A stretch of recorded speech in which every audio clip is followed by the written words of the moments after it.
so they don't have an appreciation of the solid history. Are you sure about that? Because I know you're not a current. He's talking about 20 and 30-year-olds. Okay. That's what I'm talking about. Okay. You grew up with the dynasty team. You're because all you have to say, you get a bunch of Island fans, at least I know, and you start talking about Bill Torrey versus Garth Snow. They hate Garth Snow with a passion because he's been given this pass that no other GM would get.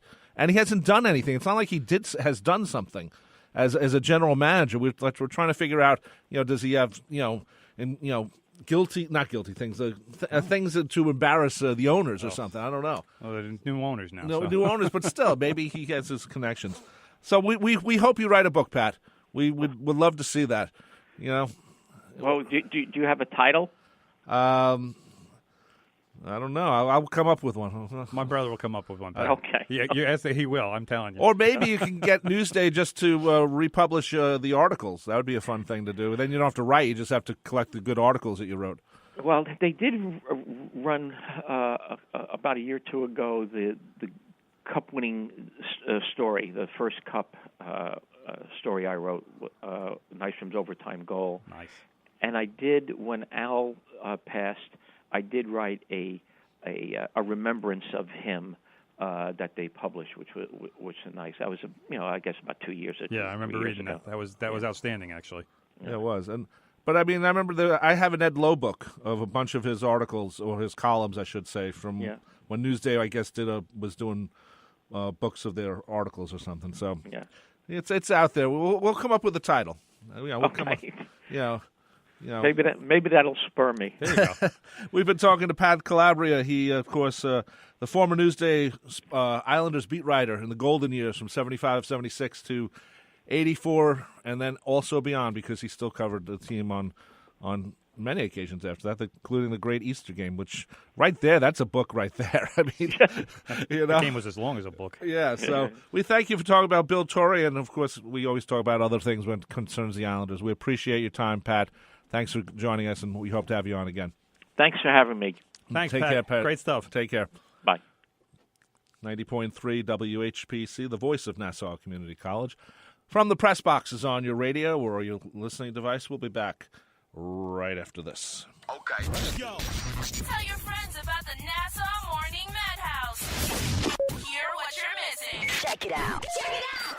I want to talk about something that's not going to be forever. Oh, my God. I'm so scared. What is this thing that's going to be off the grid, Mike? So there was this one place. You used to sweep the nation. You'd see place. it So everywhere. Like it was a store? It was a store. A food place? Or I'm not going to go into specifics. I'm going to go with Chuck E. Cheese's. Oh, Don't even. Chuck E. Cheese's. Stop. That was my childhood. I love Chuck E. Cheese. Time to grow up. I had a birthday party there. I've never set foot in had Chuck E. Cheese. What? Where's your childhood? First I learned you don't like Cheerios. Now you never step foot in Chuck E. We're changing. I don't that. like things that start with CH. The Nassau Morning Madhouse. Weekday mornings from 7 to 9. On the voice of Nassau Community College. 90.3 WHPC. Attention all Long Island residents. This is an important message. Please stand by. You looking to learn more about Long Island? Do you need to be informed about the current issues Long Island is having? Do you want to learn more about what Long Island has to offer? Yeah, you do. Listen to My Hometown, where our student and community volunteer hosts explore clubs, organizations, businesses, and issues affecting Long Islanders like you and me. Listen for weekly interviews that shed light on the Long Island towns that are making a difference. Covering Long Island head to toe, every inch, every mile. Tune in every Thursday afternoon at 4 or Sunday evenings at 10 on the voice of Nassau Community College 90.3 WHPC. Hey, that's my job. You snooze, you lose.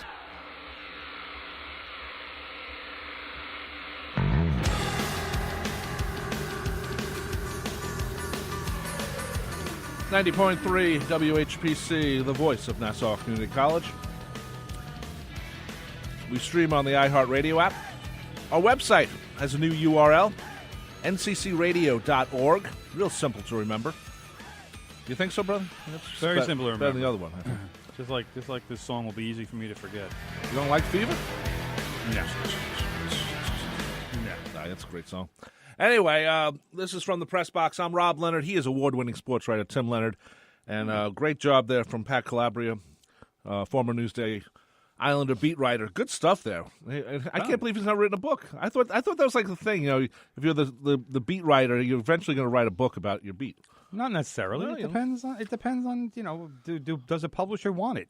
You don't just write a book to write a book. I know. You write a book to try to make a little money. My friend Greg Inkpen has written a book about John Brophy. Nice, good topic. And he's been going through all the different publishers, and it's tough. Hopefully, it's not easy. Because Brophy is supposedly Reggie Dunlop from Slapshot, except Brophy was much meaner. Reggie Dunlop was a nicer version. Anyway, let's quickly go through some topics here. First of all, Matt Harvey, who's designated for assignment by the Mets on Friday. Actually, I was actually shocked by that, brother. I'll tell you why. I wasn't. Because, first of all, they're not getting anything for him. He's going to clear waivers. What are they going to get for him? I don't know. A minor leaguer, a bag of balls. I don't know. Here's the thing. The move was it stunning? Yes, it was. Yes. It was definitely stunning. It's 1 month into the season. But was it justified? Absolutely. Well, Matt Harvey's ERA is 7. I know, but you know what? Well, first of all, we should say he wouldn't take assignment to the minor leagues, and that's why they let him go. But second of all, you try to get something for him.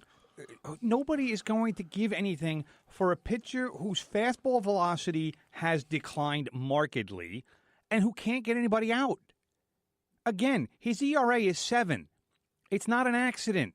His ERA last year was what, 5.8 or something like that? And we should say that he's not a major league pitcher right now. When the Mets were in San Diego, he drove up to Los Angeles to go to some party. And that's 100 miles. At least. It's not a close. Supposedly the party he went to, no one knew who he was. Because, he's in Los Angeles and they don't know who Matt Harvey is. I mean, they might know who he is, but I don't know what the party was about, who it was for or anything, but I know that all of a sudden it's like, here the Mets are playing in San Diego and I'm hearing about Matt Harvey's at a party in Los Angeles. I was like, huh? Yeah. Does he care? No. It was an incredibly bad optic at a really bad time. And then Matt Harvey gave up 5 runs in 2 innings against the Padres. Yep. His ERA as a reliever was actually worse than what it was as a starter. Yep. And I wasn't even sure that was possible. But that's why his ERA went up to 7. So he has shown this season. The Mets thought he was a bounce-back candidate because he had the thoracic outlet surgery. To fix that, they have to remove a rib and kind of rewire things with the nerves in there.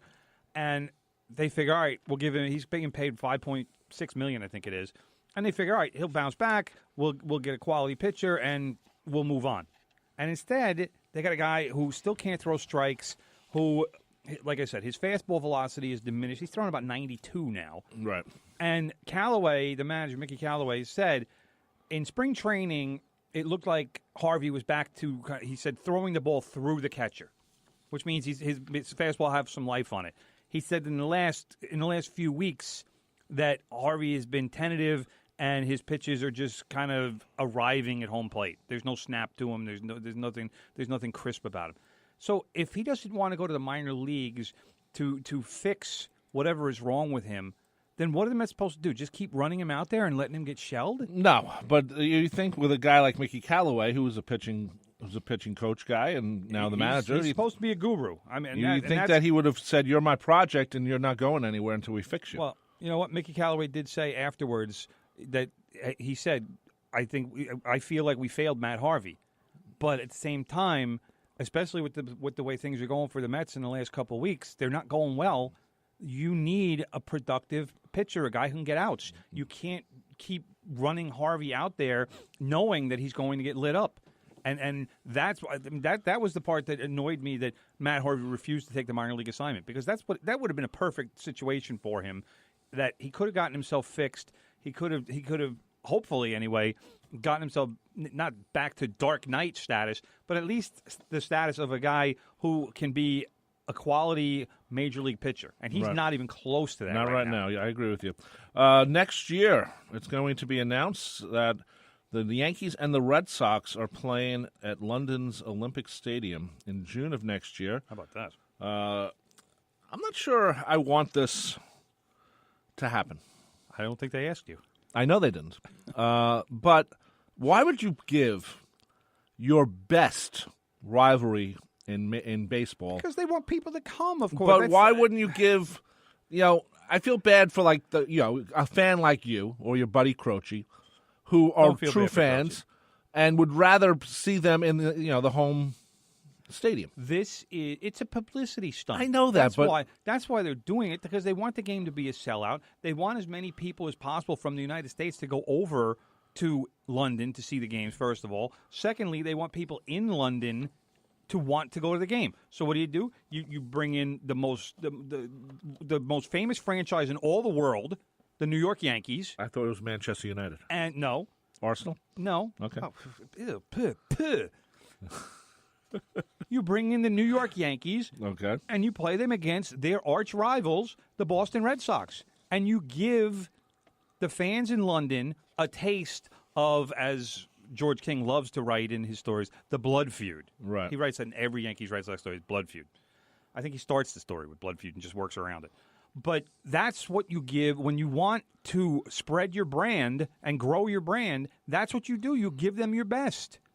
And the other good thing for the Red Sox in this case is it'll be 2 Red Sox home games, right? Which means going to London, they'll actually be able to draw a real crowd as opposed to what they get in Fenway Park.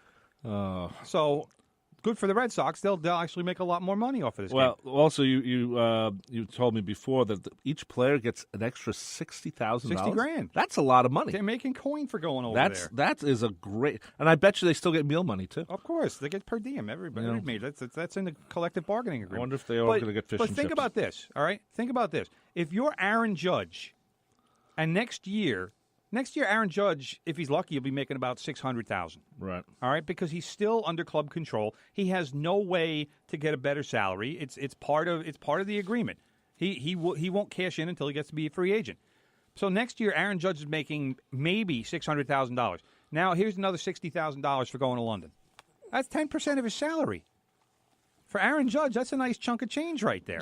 Thank you very much. It would also, if they win the World Series, if he wins that, that's another several $100,000. Yeah, so, okay, I could understand that. So that's going to happen next year. Yeah, the press conference for that should be tomorrow.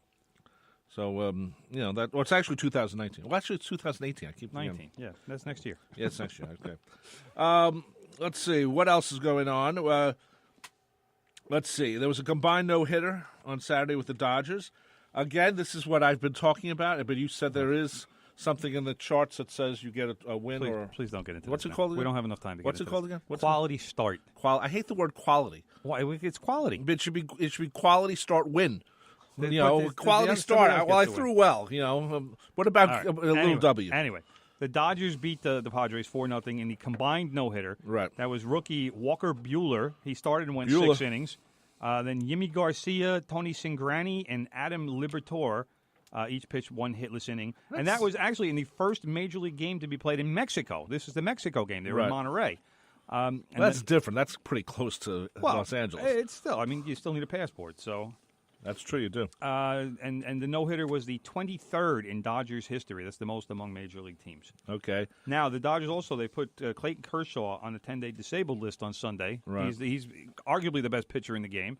And they've also already lost all-star shortstop Corey Seager last week. He's having Tommy John surgery, so he's done for the year. The Dodgers are in a little trouble right now. I see. Especially with the Diamondbacks playing so well. And Albert Pujols had his 3,000th hit on Friday. A very weak single to right field, but 3,000 is 3,000. So congratulations to him. Pujols still has 4 years and $114 million left on his contract. Wow. That is untradeable. That is very untradeable. We also have, just to kind of go through some stuff here, the Knicks have hired a new coach. His name is David Fizdale. He is the former coach of the Memphis Grizzlies. We're getting a lot of good feedback, and I like this move for the Knicks. I think Fizdale is a good coach. I still don't think, though, that anything is going to happen with the Knicks until they get players. And you can keep running coaches in and out of the building, but until they actually... And running is the perfect word. Until they actually get players, and that's going to be the difficult part, because LeBron James is not coming to the Knicks. No way. I'm telling you this right now. They need to hang on to their draft picks. They need to try and get draft picks. And they need to try to do a little bit of what the Nets have done in terms of bringing in players who